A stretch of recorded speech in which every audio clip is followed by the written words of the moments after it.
Let's take a look at the auto-generated files by the CLI command to create a new Nest application.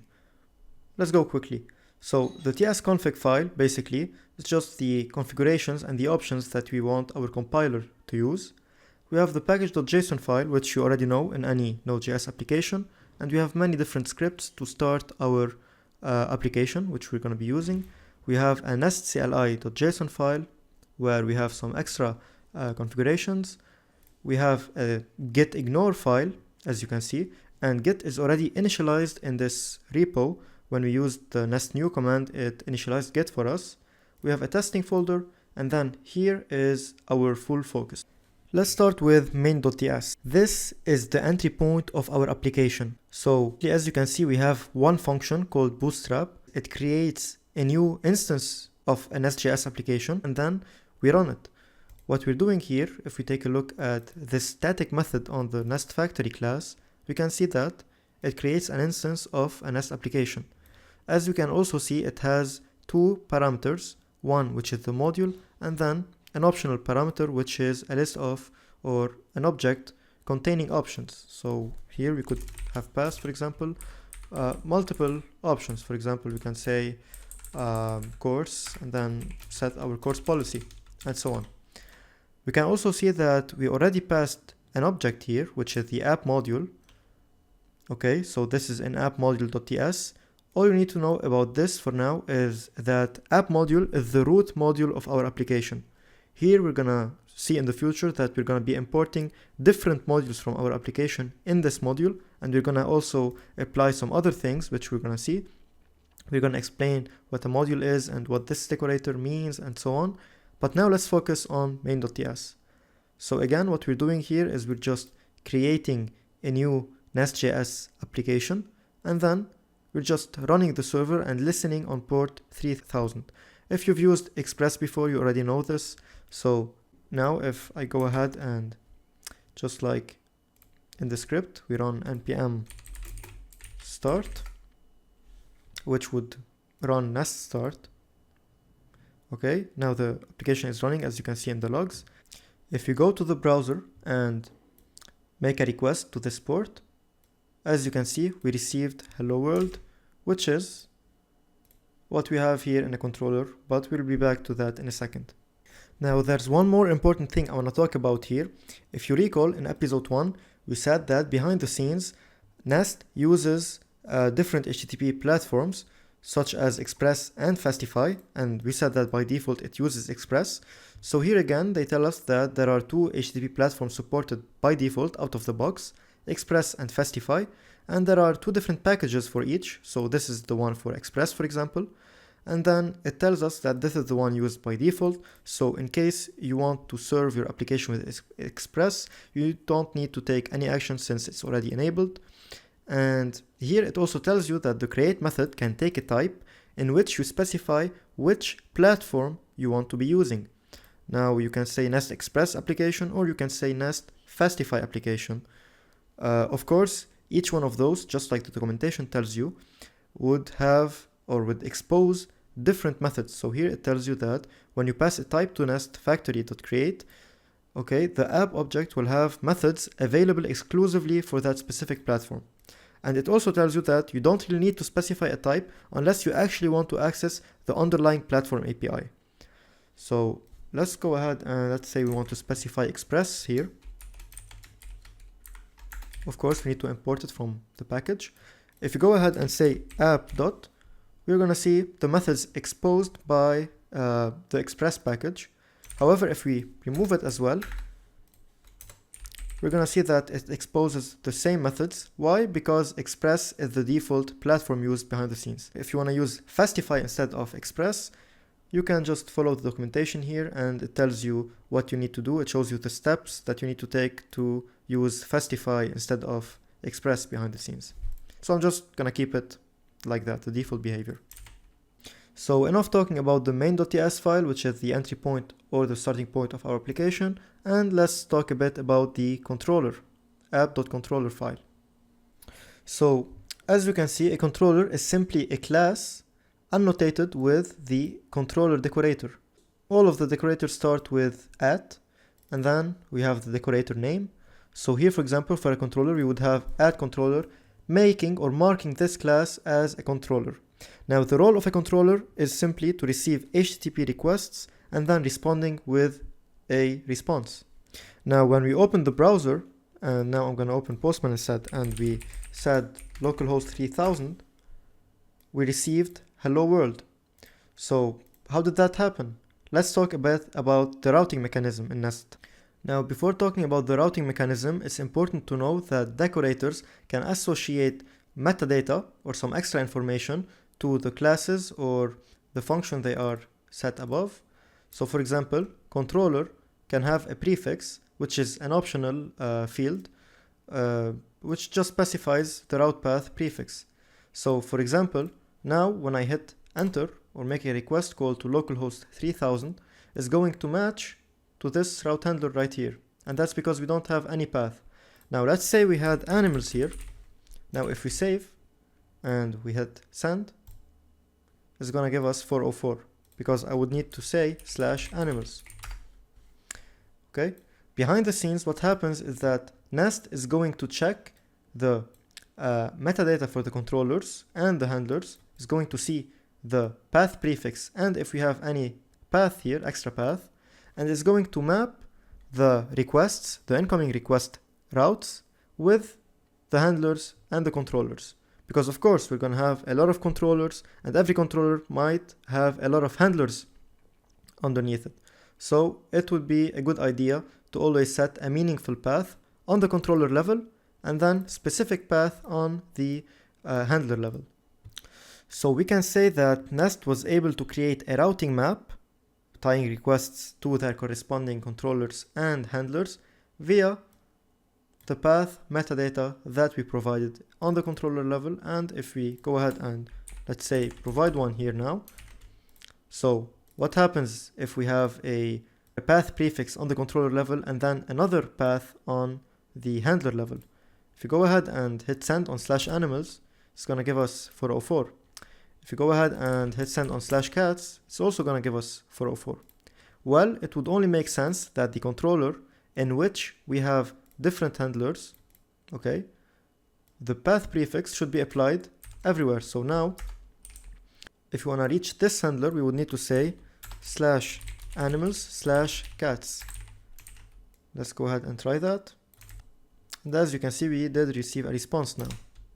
Also, by the way, note that I'm using npm run start dev to run my server, which is like nodemon. It watches for changes and restarts the server accordingly.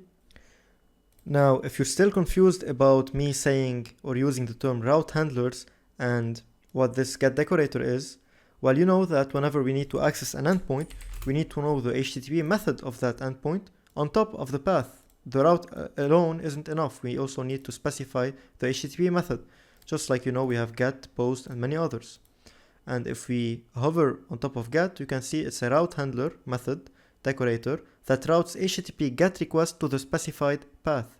So whenever we specify a verb here, an HTTP verb such as get or post, and if you want to use it, we would need to import it from NestJs common, we're telling Nest to create a route handler that would handle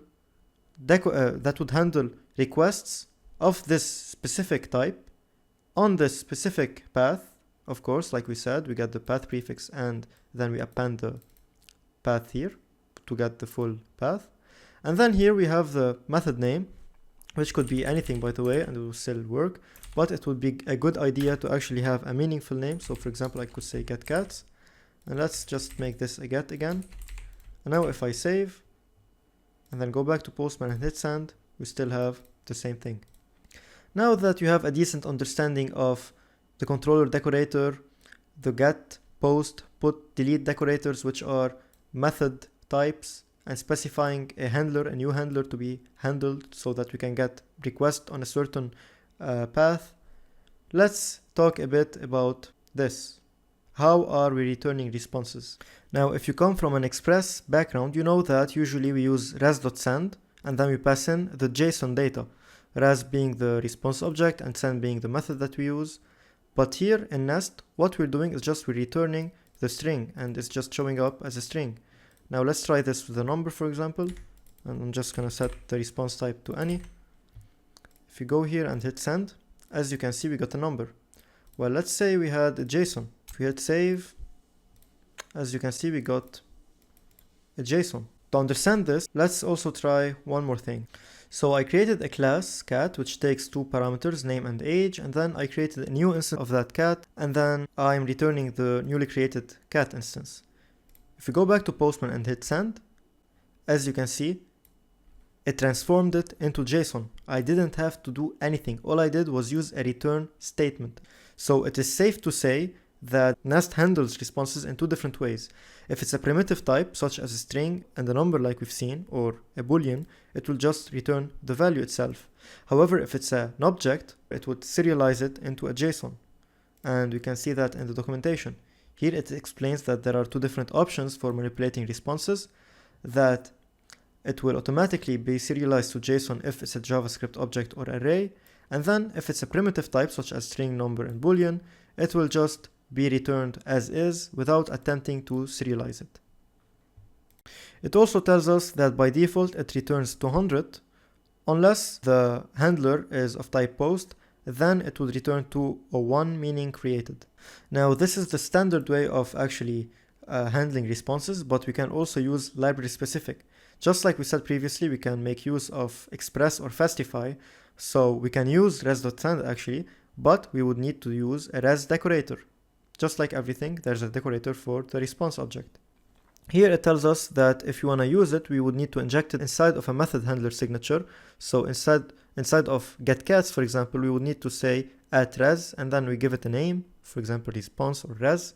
So that way, we are telling Nest that we want to use the express way. So we would need to handle the responses ourselves in that case. And let's see how it's done. So I did here what the documentation said.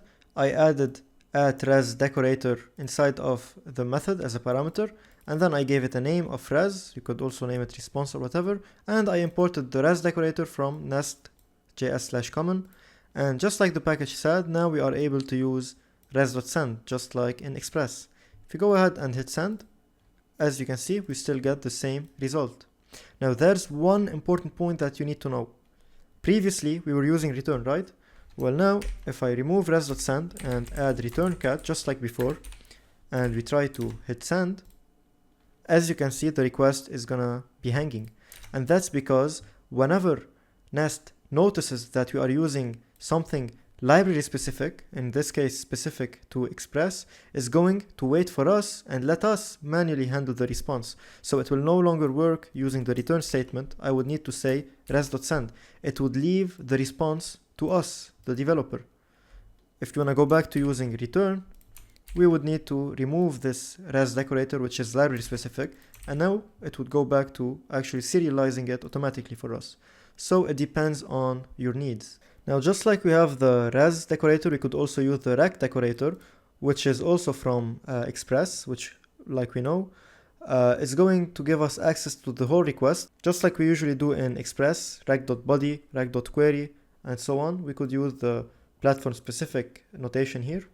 I made another handler. We have createCat now, which is of type post. Now, it's a best practice that, for example, if we have cats as a resource, we would put that as a path prefix in our controller. And then here, if we have normal CRUD operations, we just leave it empty. I have an array of cats here, and then anytime we create a new cat, we're going to push it into that array and we can retrieve it with the getCats API. Now, we're going to see how we can use the @rec. So I imported it from NestJs/common to be able to use the native Express request object.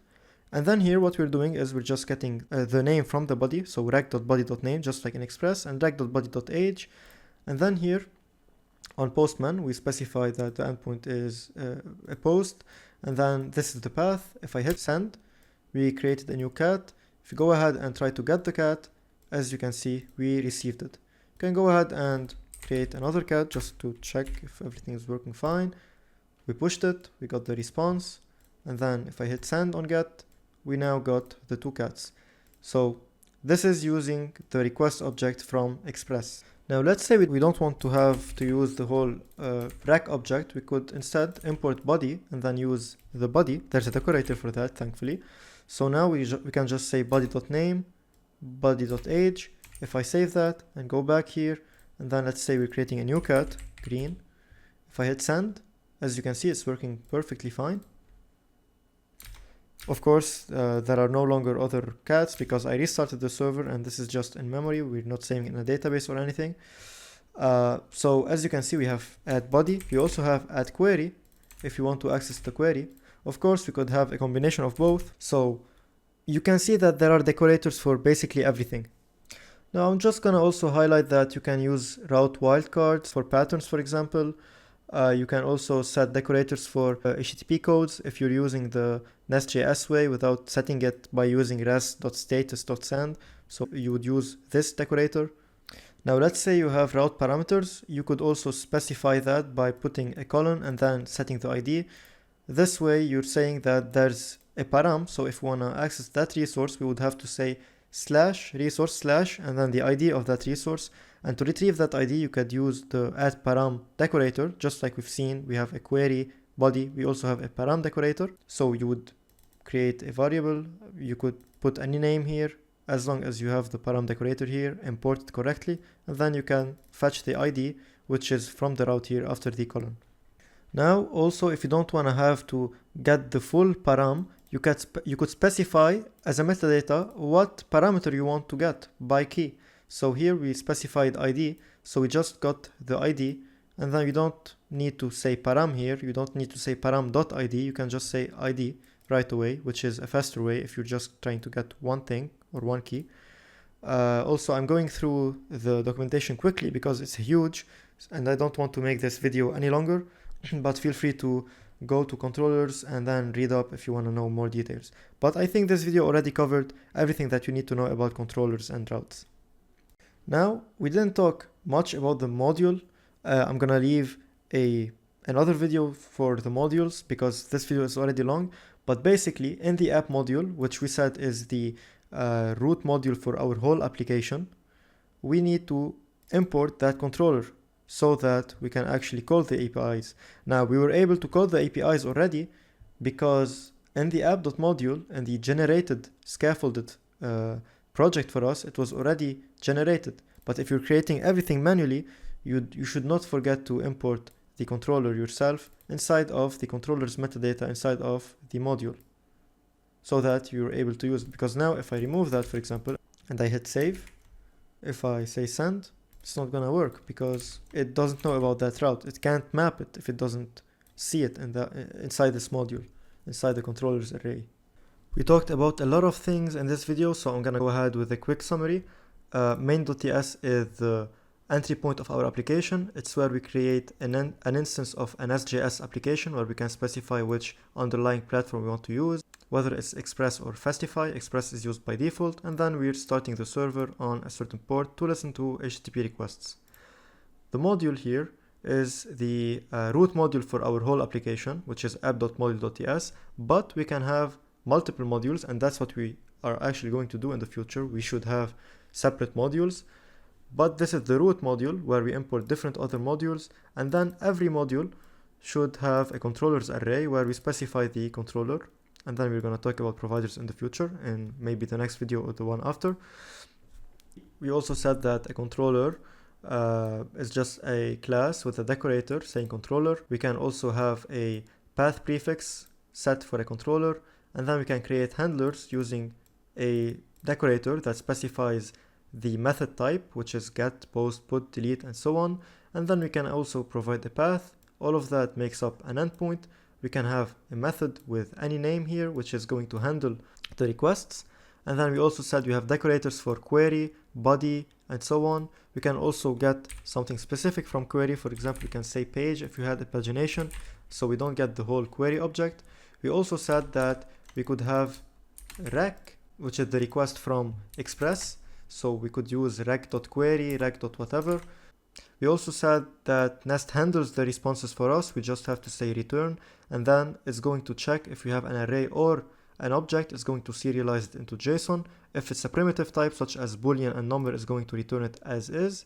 And we also said that we can override that behavior by adding the res decorator, and then we would need to handle the response ourselves by using res.send, for example.